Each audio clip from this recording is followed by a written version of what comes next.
by Dr. Natalie Coleman, who also works in the Office of Professional Education Services.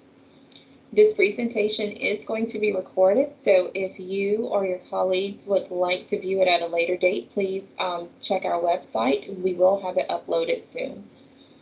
We will have there's a raise your hand feature on there, so if you have questions and you want to ask a question about the presentation, because currently your microphone has been muted, so if you want to, you can just raise your hand, or you can wait for the Q&A session at the end of the presentation.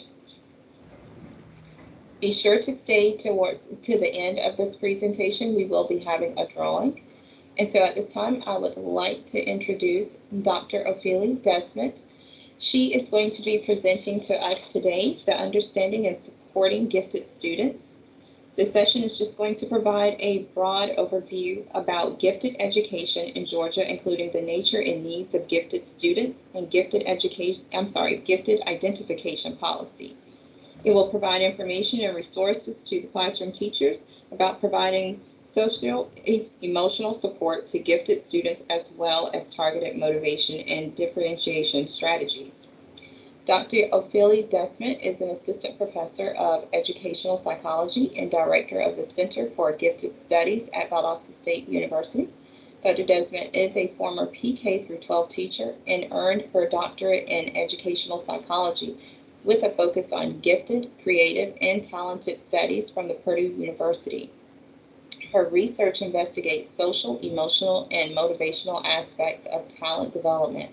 In particular, her work focuses on understanding the complex phenomenon of underachievement among historically excluded populations and establishing successful interventions to prevent and resolve underachievement. So at this time, I give you Dr. Desmond. She's working on getting her PowerPoint presentation ready for you. So again, we appreciate you all being here with us today, and please just give us a couple of minutes while we go ahead and get the PowerPoint ready for you. Hi, everybody. Thank you so much, Dr. Coleman, for your assistance with the slides. I believe if I click request control that I can move them myself. So let's try that out.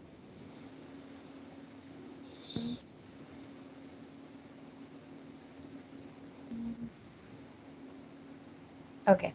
Yeah, so hi everybody. Thank you for that beautiful introduction. I'll be talking to you about understanding and supporting gifted students. Now, please know I only have 45 minutes. This is something that I can talk about for hours and hours, so I'll do my best to give you a brief overview. But if you find that after this presentation you're very interested, do know that VSU actually does have an endorsement program for teachers that you can sign up for. It's a 4-course program, and you can complete it in 1 year and actually get certified to teach for gifted and talented education in the state of Georgia. So today I'm going to be talking about kind of 4 different things, and I just noticed that this slide is in different language, so that's a bit error on my part. But what I'm going to be talking about is, first of all, who is gifted?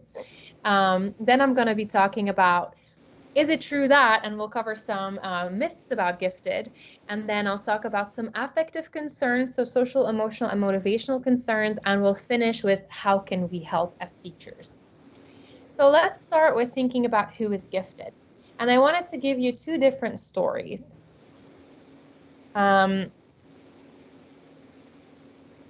Okay, here we go. So my first story is about Ania, and my question to all of you is, do you recognize Ania? So Ania in kindergarten loved kindergarten. She came in and she already knew how to read, how to count, and wanted to learn more. She was just such a joy to have in the classroom. Moving forward to elementary school, Ania started being very, very advanced. Like, you could tell this was a very, very bright child, was reading and writing at a much more advanced level than her early grade levels. And the teacher started giving her some busy work to fill the time, because we noticed, well, she had all this skill and knowledge already, so we had to come up with a solution. So we gave these independent study kind of busy work type of activities to keep her, occupied. And across the years, she became progressively more bored in school. So by the time she hits middle school, she's now getting more and more involved with her out-of-school activities. She was very big into music and performing arts and had all these choir activities and other things that she was, very much recognized in and very much stimulated in. But she did not like going to school anymore and always complained about being bored. Now, skip forward to high school, and Ania has become fully disengaged. She's often described as unmotivated, and there's very little left of that eager little girl in kindergarten who wanted to learn so much and who showed all those signs of being advanced. So my question to you is, do you recognize Ania in any of your students? And then I want to pose a kind of a thought experiment. What would have happened if Ania had moved into Gifted and Talented Education Services, GATE for short? So again, in kindergarten, we know she knows already how to read and count and wants to learn more. So she's highly motivated, showing those signs of advanced cognitive ability. So in elementary, rather than moving towards that busy work, how about if the teacher had recommended her for gifted and talented identification?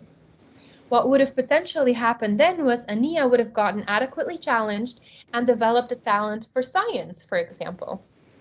In middle school, she would have then, instead of getting bored and focusing on out-of-school activities, she would have gotten involved in science enrichment activities at school as part of a gifted program, for example. She would have continued to love school and discovered that she wants to find a cure for cancer. By the time she hits high school, she's no longer disengaged and demotivated, but she's moved into AP programs, advanced placement, and is now actually enrolled in a dual enrollment program. So she's taking science classes at the university while finishing her high school. So you see kind of two very different trajectories for Ania. Maybe you recognize Ania in the second case. What about Neo? So here we have a student, oh, actually Ernie, I'm sorry. I changed some of my slides and I think I might have sent over an earlier copy. So we're gonna go with Ernie. Ernie had a blast in kindergarten, loved school, and he was the top of his class. Life was good for Ernie. In elementary school, he didn't need to put forth any effort. Schoolwork was easy, it was smooth sailing. He definitely was gifted. Now, move ahead to middle school, and the workload increasingly gets more challenging, as many students experience.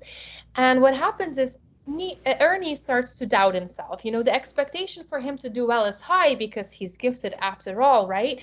But now Ernie is thinking, well, am I really gifted? I have to work pretty hard. So he starts to doubt himself. By the time Ernie is in high school, he starts procrastinating and starts thinking maybe he's not gifted after all. Gifted kids don't have to work this hard. So do you recognize Ernie? What about if Ernie had been identified for gifted and talented education? What could have happened? Again, when he entered kindergarten, he had a blast, loved school, life was good. In elementary, he doesn't need to put forth any effort. Schoolwork is easy.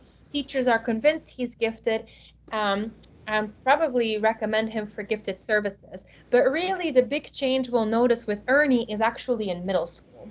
As the workload increases and the challenge is starting, we know that Ernie starts doubting his ability, right? Because being gifted means you don't have to work hard. Everything is easy because you are so smart.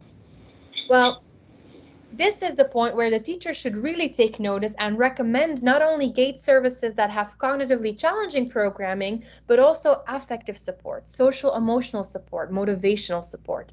So here we want to pay attention to his social emotional needs and really invest in teaching positive self-perceptions, promoting self-regulation, and teaching him effective study skills so that he gets these more productive associations with the gifted label, because he's convinced that being gifted means smooth sailing, means no effort is put forth.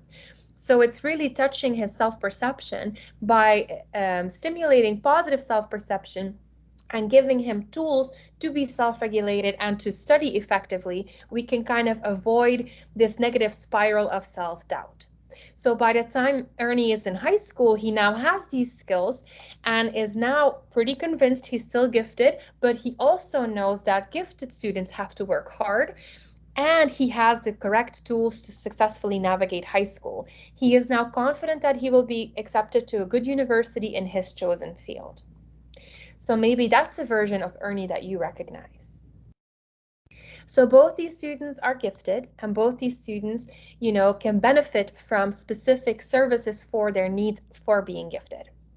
And the reason I chose these two cases is because I like to start with a little story just so that you can probably see, well, maybe you have a Ernie or an Ania in your classroom or in your life somehow, but also so you can see that, there is a common myth that these students don't need services. But I just illustrated two very real stories of how the benefits of intervening by sending them to a gifted and talented classroom.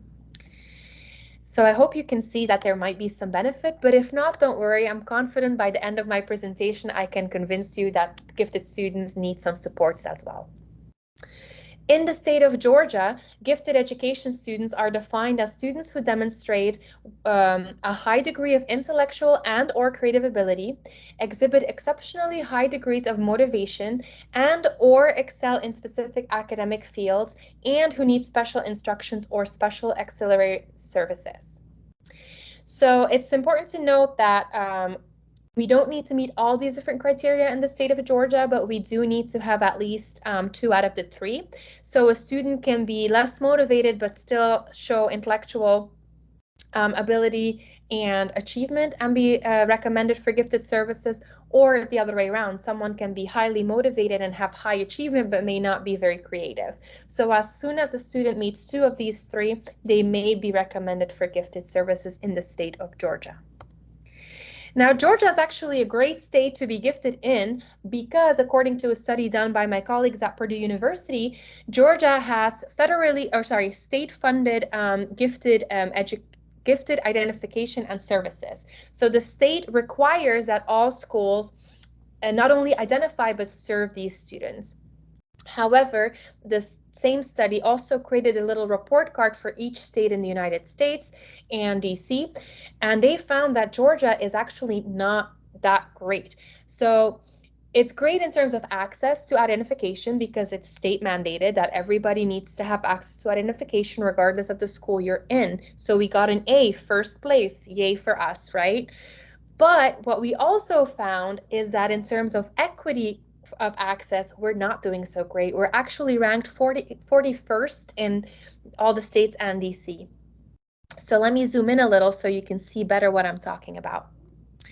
So we have an A, as I said, for identification, and then we have an F for access between Title I and non-Title I schools, which means that if students are in a Title I school, so typically those serve a larger population of socioeconomically challenged students, those students have much less chance of getting identified.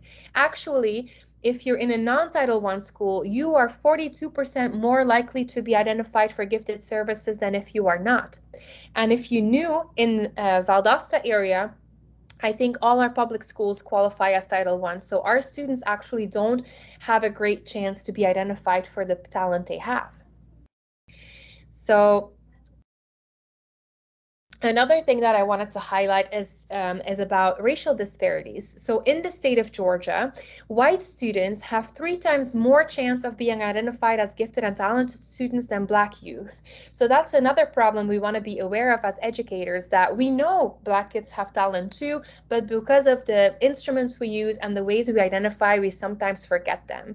So although we are number 1 in access, we actually miss a lot of students still in the state of Georgia. And I'm hoping that by the time I finish my presentation, you'll be better equipped to identify all students with gifts and talents.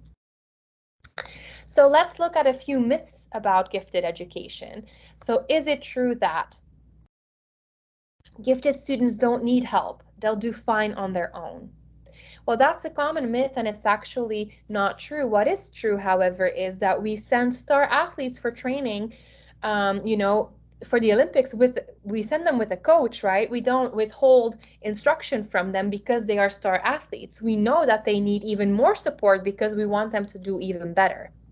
So gifted students need guidance from well-trained teachers such as you, and who challenge and support them to fully develop their abilities. So it's important to recognize that just like we invest in football players' careers, we should invest in academic talent as well. Another common myth is that teachers challenge all students, so gifted students will be fine in the regular classroom. Well, I hope I don't need to tell you how hard it is to differentiate, right? I was a classroom teacher myself, and I still remember the days of 40 students with 40 different needs. It's very hard, right? So, although teachers try to challenge all students, they're frequently unfamiliar with the needs of gifted children, and you may not actually have received much training because in a regular teaching program, there's very little attention given to gifted students and their needs. So, I'm going to be giving you a couple of tips for your regular classroom as well as tips that can be used in a gifted classroom to help you better address the needs of these students. And another common myth is that all children are gifted. Now, this is an understandable myth, right? Because as teachers, we want to see the best in everybody. But a way to rephrase it is that all students have strengths. All students have positive attributes, but they're not all gifted and talented in the educational sense of the word. We label kids as gifted because they have access to specific services that are advanced in academic areas.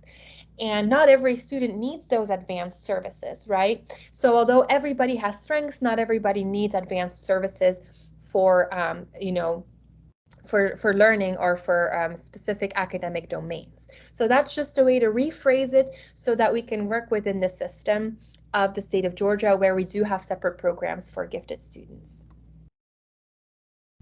And then another common myth is this child can be gifted, he has a disability.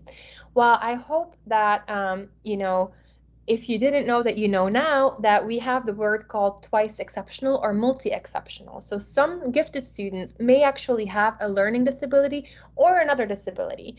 People who are hearing impaired or who have a physical disability can also be gifted, just like people with ADHD or autism may be gifted. So it's important to also identify people who are in special education programs for potential gifted services. So now that we've gotten those myths out of the way, I want to talk about affective concerns that we should be aware of as teachers. So affective concerns cover social, emotional, and motivational concerns.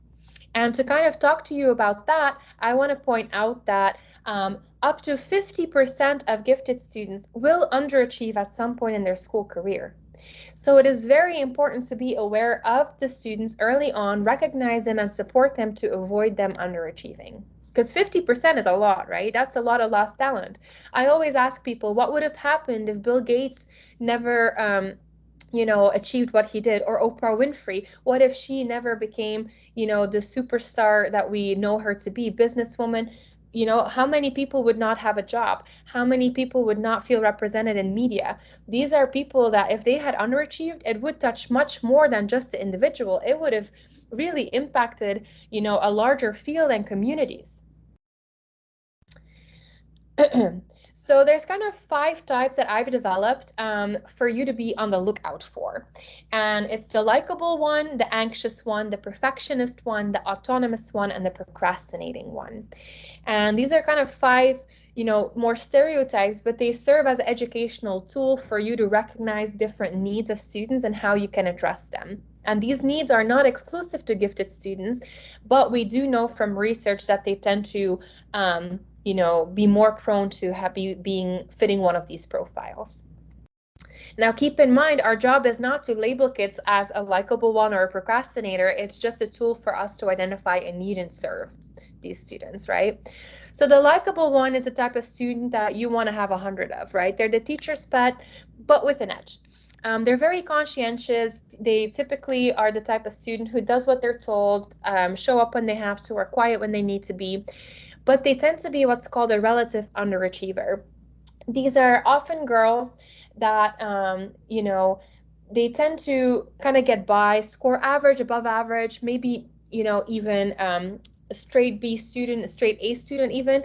But what we're noticing is they're not being challenged. If we didn't have a ceiling in our grades, they would have done even better. And what is the difficulty here is that because they're so likable and they're so easy to work with and they're so conscientious, they tend to fly under the radar, and the lack of challenge isn't noticed. They don't act out, they don't express their boredom, and they don't have difficult behavior, but slowly over time they may become unmotivated. So if you have a student like that in your classroom, a couple things you can do is you can, first of all, always emphasize that it is okay to want more. Don't discourage students who want to learn more or do more, regardless of their grades, right? Focus on how to get there. So, set high goals and give them the tools to reach those goals, to kind of identify where they're going wrong and if they are actually being challenged. And another thing that's not on the slide, but that I just said, is remove your ceiling. When you have a rubric or a grading scale, take the top off, give them an example of this is a B level work and you can take a A as high as you want. That'll be very beneficial for this type of student. And be aware of demotivation and other potential problems such as undiagnosed disabilities. Students who are, very consistently B students, or even A students where you feel like if I had something above an A, they would be doing even better, maybe masking a disability or other problems of demotivation and just kind of getting by rather than getting excited by learning new things. And then we have the anxious one. So this is a student that struggles with some anxiety. So a student who kind of is afraid of challenge might fit this bill. They don't like change or the unknown. They get kind of stuck in a circle of self-doubt. They tend to freeze when they are being challenged or when something changes, and it can actually evolve into avoidance behavior. So the student may choose to avoid challenging tasks because they panic. These are students who suffer from stress or burnout, and you can often recognize because they have extreme kind of ups and downs in their behavior. They tend to have a need for control and are very insecure. So this is the type of student where you're very confident that they are capable, but they tend to be very insecure. Now, a couple things you can do to support this student is possibly they may need counseling. So if you have a student with anxiety, it may be good for you to talk to your school counselor about it. What are the underlying beliefs? What is happening in their head? Have that conversation and see if they need to be referred. The student also needs to learn how to recognize the fear and how to cope with it. So spending some time on productive coping strategies may be very helpful for this student. Giving the fear a name and rebranding it as a warning sign.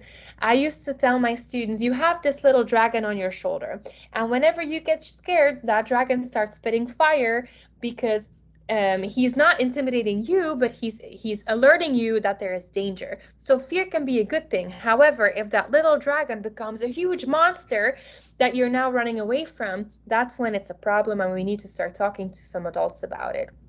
So having those conversations with kids can be very helpful. Fear is healthy. It's a biological response that helps us be alert, but if it's paralyzing us to the point where we can't function, we need to do something about it. And celebrating every little accomplishment. This is the type of student who often doesn't recognize when they're doing a good job. I have a student in my class right now who had an A. I think she even had 100%. And she comes to me after class saying, oh, I must have gotten lucky. And I'm like, you're one of my strongest students. What do you mean? But she has anxiety and is not able to recognize her own progress. And then we have the perfectionist one. So perfectionism, I'm sure you're familiar with what that means, and maybe you tend to have some of these tendencies.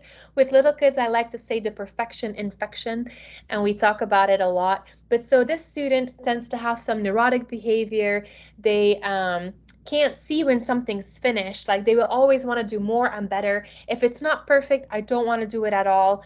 I know I can do better, but it's not happening. And they can be very emotional when they kind of get confronted with handing tasks in or receiving grades, and it can actually evolve into procrastination or overdrive and burnout.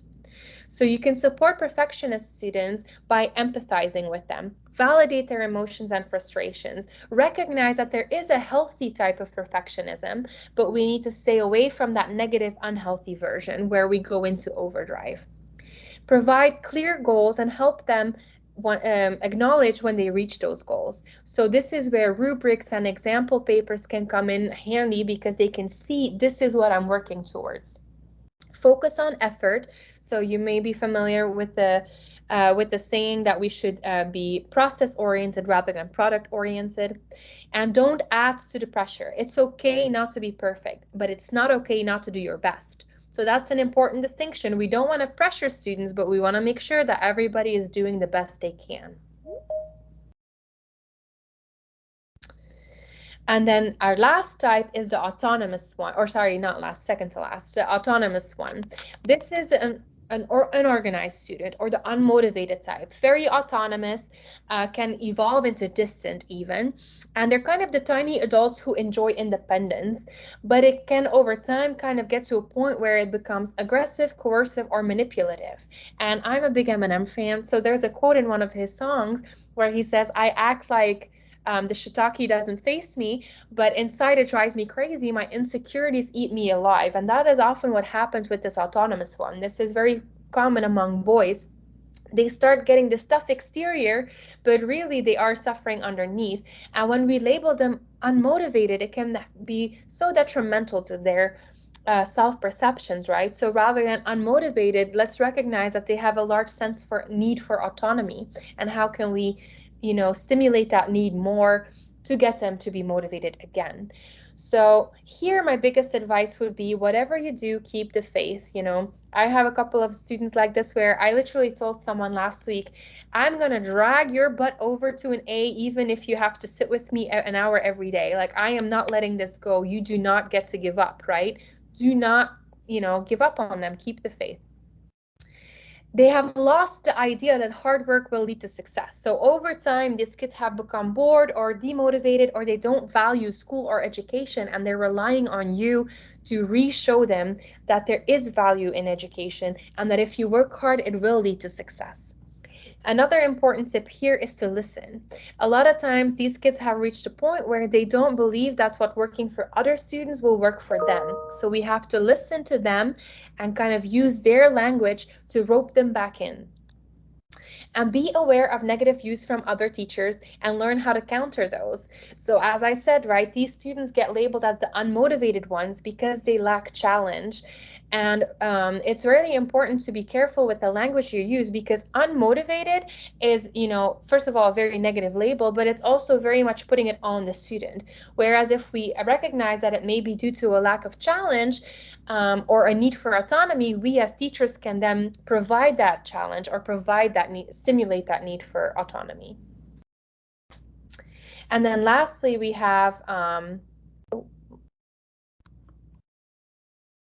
the procrastinating one. So procrastination is another common behavior among gifted students, but maybe among all of your students, depending on the age group that you're working with. I know I have quite a few of those in my class. So these are students who show a lot of avoidance. They go in overdrive at the last minute. There's a lot of tension that builds up towards a deadline, and it tends to go hand in hand with explosive outbursts. They are often achievers that do well when it comes to the non-academic or the non-school related activities, but then when it comes to school, we don't see that same behavior. They tend to be unorganized and aren't really the best at scheduling or regulating their own behavior. So here some tips would be to they don't recognize that they don't want to ask for help. So sometimes they tend to be ashamed of their own kind of cycle of procrastination. So reflect with them, reassure them, and find ways to subtly offer help. Students may not be aware that they're actually procrastinating, so it's going to be helpful to kind of sit with them and reflect on their behavior and their patterns. And the reason I say that is because there was this funny meme a couple years ago now where it said, watching Netflix, realizing I have a paper due at midnight, watching Netflix stressed. So sometimes students don't recognize that they are building up that stress because it's become a pattern and they think it works for them. Some students might say to you, oh, but I work well under pressure, I'm a diamond, all those kind of jokes. But really what is happening is they're building a cycle of procrastination because they're not able to regulate their own behavior. Don't judge them, but help them. They do not have control over emotional outbursts, especially for younger children. This stress reaches a peak and we have a little volcano that erupts. So what you want to do is calm them down first, because in the heat of the moment, in that emotion, there's no rationalizing. So calm them down first and then go into the instruction and the reflection. And then recognize that it's a cycle of avoidance and stress. They need to learn how to deal with that. For younger kids, keep in mind that you or the parent is going to be the main external regulator. Little kids are not able to regulate their own behavior yet, so they need tons and tons and tons of support. And brain development actually shows that all the way up into early college, these kids are not capable of regulating their own behavior sufficiently, so they are relying on us as caring adults to do it for them. Now that we've kind of talked about the affective needs, I also wanted to address how can we help in terms of cognitive needs. Well, as I said, I only have a couple minutes left, so I want to give a brief overview of evidence-based strategies you may be familiar with. Acceleration, so that could be curriculum compacting or grade skipping, is the most researched and the most effective way to address academic challenge for gifted students. There's a lot of myths about, oh, what about their social emotional development? What about, extreme acceleration? There's actually no research that shows that in general this is a bad strategy. The opposite is true. It's the most effective. However, if you are looking at extreme levels of acceleration, so I'm talking a 6-year-old going to college, that's a different story. But you can easily and successfully grade skip, 1 or 2 grades, especially in those early grades. It's very common. Early entrance into elementary school or skipping, first, second, third grade, whatever it may be, is actually very, very effective and comes with very little chances of negative side effects. Enrichment is another common approach. So this could be out of school or in school. And in school, you may have a gifted program that is based in enrichment, but in your classroom, what you can do is use project-based learning and independent study opportunities to enrich above and beyond the standards. Another thing that's not on the slide, but I want to highlight is, as a teacher, you don't need to be the expert in everything, right? Maybe you have a friend or a colleague or a community member who can mentor one of these kids and set up an independent study with them in an area of interest. And then lastly, differentiation, which most teachers are familiar with to an extent, but I want to highlight a couple of things for you. First of all, homogeneous grouping has been shown in research to be one of the more effective techniques, which means that we want to group by ability or interest. Choice menus and tiered instruction and parallel tasks are all easy ways where you can quickly and without creating a whole lot of extra work for yourself, you can differentiate, right? Simply giving students choices. Pick one of these 3 activities. Or tiered instruction. Who needs some teacher support? Who wants to work independently? Parallel tasks. While group A is working on orange tasks, group B can work on red tasks, and group C can work on green tasks. And finally, in your questions, you can use open-ended and higher order questions for certain students. So that's another great way to differentiate and elevate the discussion for some students while keeping more lower level thinking questions for other students. And that typically doesn't take a lot of change on your part, and it goes relatively unnoticed by students. And in the interest of time, I'm going to wrap up here, but I did want to let you know that if you do have questions, I'm happy to talk to you about this more. So this is my email address. And if you're interested in pursuing a gifted endorsement, you can find information about that here.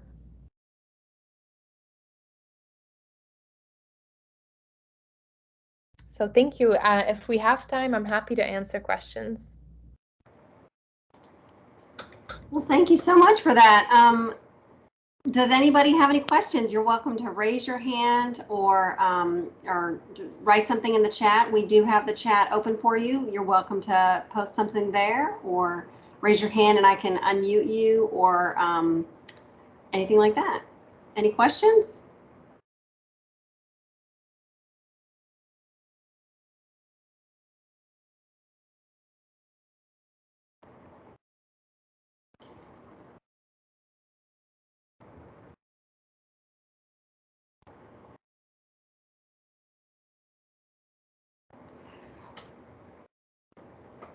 Yes, so somebody asked whether this will be on the website, and it will be on the website. As soon as this ends, we'll be working on closing up the recording and posting it online, just like the other videos that we've got.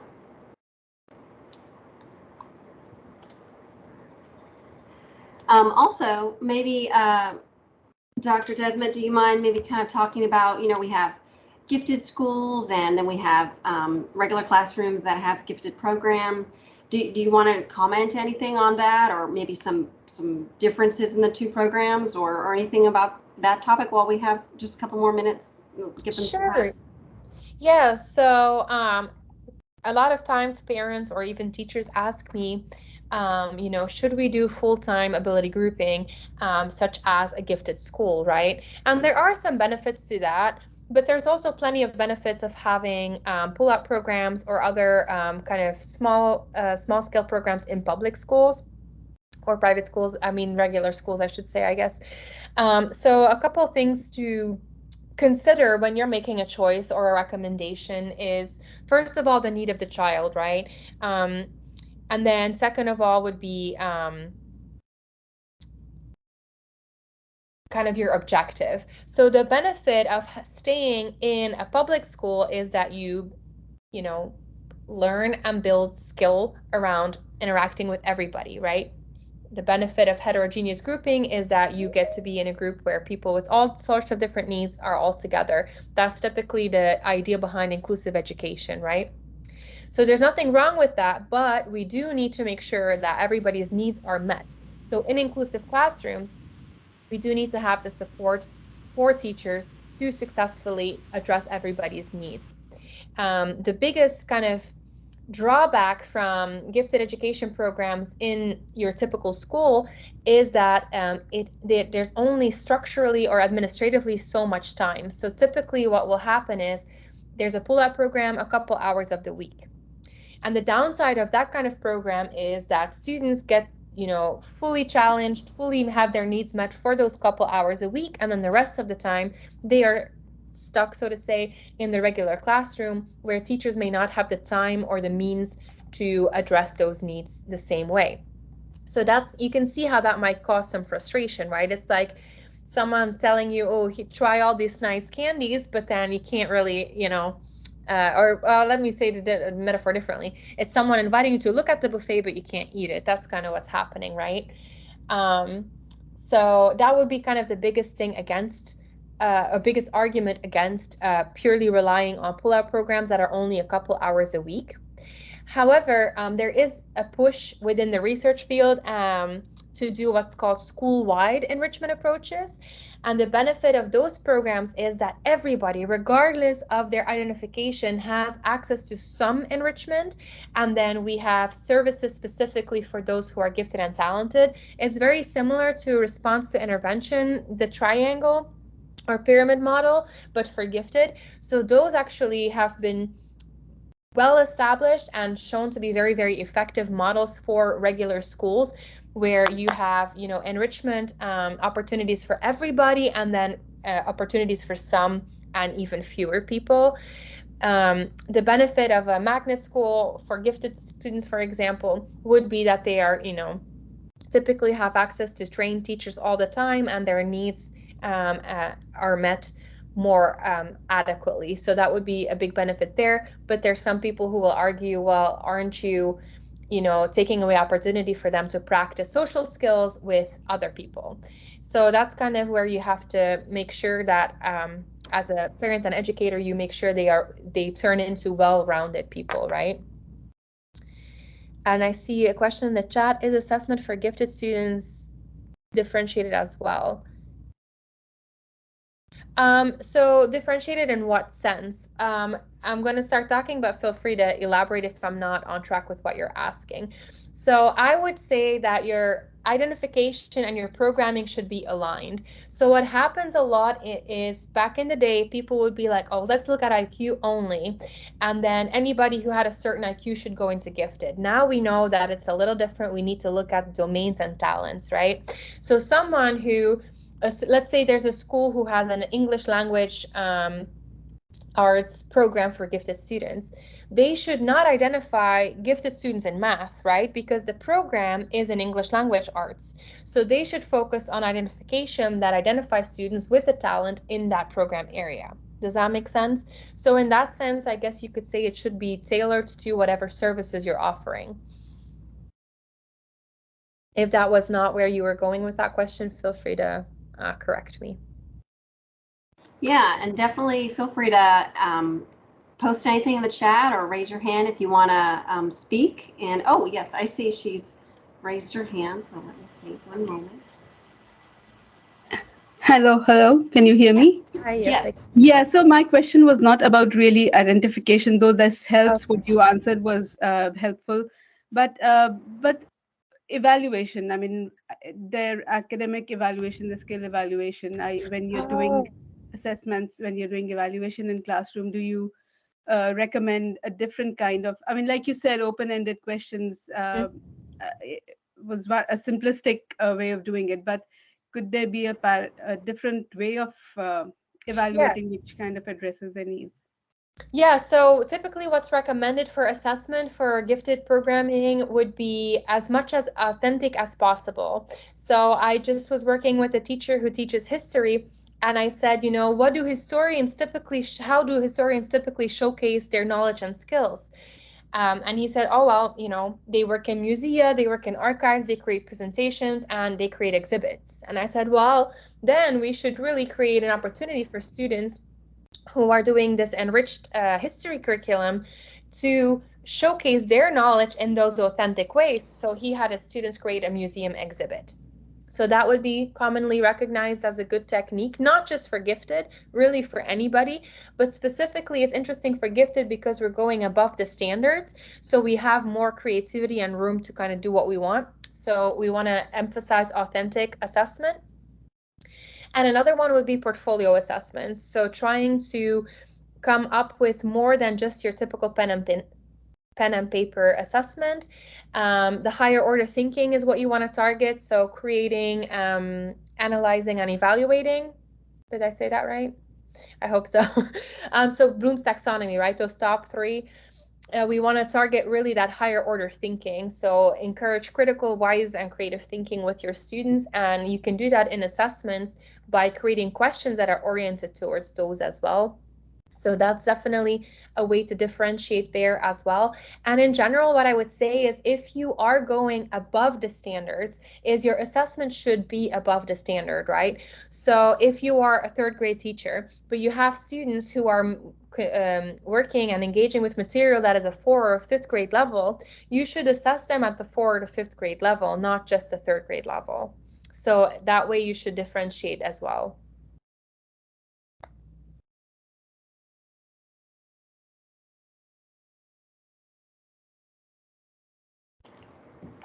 So I know you've talked a lot, Dr. Desmond, about motivation and the different kinds of gifted students, and in many ways, any kind of student. Do you have any recommendations about how to motivate, right? You talked a lot about the lack of motivation. Do you have any suggestions on ways to motivate either gifted students or just students in general?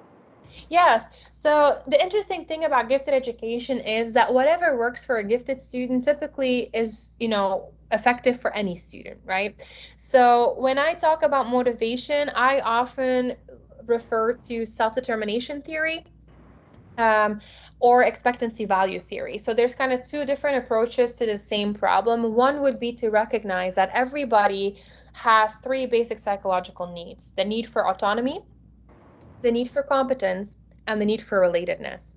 So people want to feel like they have some say in what's happening to them, some choice. People want to feel like they are being challenged, but not so much that they panic, and not so little that it's too easy. And people want to feel like they belong. They want to have a sense of relatedness to the material and to you as a teacher and their peers in the classroom. That's recognized by self-determination theory. So the people that are in that theory, they actually say that by satisfying those three needs, we create the circumstance for optimal motivation and intrinsic motivation. So with gifted students, we want to give them plenty of choices, get their voices heard, have them be involved in the programming, And then in terms of competence is really find that zone of proximal development, right? Find that optimal challenge to where they're learning. Don't have things be so easy that they're bored. And relatedness is where that homogeneous grouping can come in. Creating opportunity for them to interact with other students like them can really help them develop social emotionally and have a better sense of relatedness. This is specifically important for students who, may be the only gifted student of color or the only gifted student from a low income background in the program. We want to be extra careful that they feel like they belong, because if they don't feel like they belong, they may start underachieving again. From the expectancy value theory, what we want to recommend is really about goal setting and figuring out what is it that the student wants to achieve. And this can be short-term or long-term. So a lot of times I get students who are starting to underachieve and they say school doesn't matter. I don't want to be here. They're making me, right? And then I ask, well, what do you want to be? And these days, everybody wants to be a YouTuber or an influencer. So I say, okay, sure, that's a valid goal. It might not be the goal that I hope for you, but if that's what you want to be, great. So let's take a look at what it means to be an influencer or a YouTuber, right, as a career, and how can we make school today useful to reach that goal. So what we're doing there is we're increasing the value of education. And a lot of times students don't see that connection anymore because they see like, oh, I can drop out of school, start filming myself, creating vlogs, and I'm going to be a millionaire in a year. And it's like, great, but did you know that you have to have great English skills to sell yourself? You need to have enough math understanding to be your own accountant. You need to have, understanding of not only like political strategies, because those can help you market yourself, but you also want to know how to research, which you can learn in history. You want to be aware of the law, which is another thing that you can see in social studies, and so on, to kind of show them this, what we're doing today, does actually get you there. And those courses that you maybe can't directly connect, like biology, how is biology going to help me become a vlogger? Well, okay, maybe it's not, but in the United States, it is very beneficial to have a high school degree. And this one particular course may not be your most interesting, but it does have some utility because it will get you to your high school degree, which would be, a useful minimum to have your own company, which you would need to be a YouTuber. So that's kind of the two ways that I would go about it. Oh, the name of the theories, one is self-determination theory and one is called expectancy value theory. So I can type that in here, if that helps.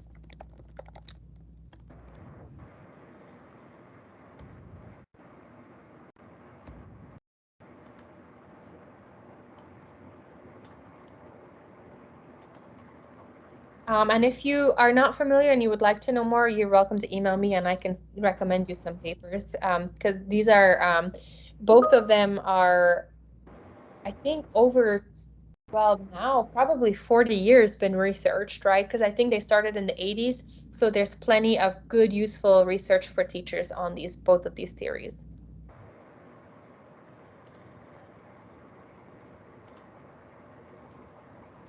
Will anybody else have any questions?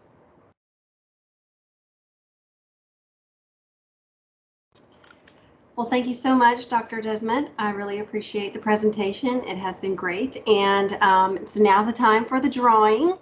We have two winners today. And so one of them is Maya Curry and the other one is Marshall.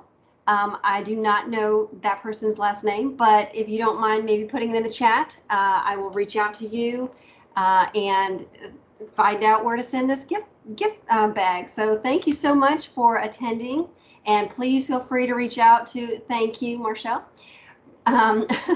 Please be sure to reach out to Dr. Desmet if you have any more questions about the gifted program, the gifted endorsement, or anything along those lines. Thank you so much. Thank you. Bye.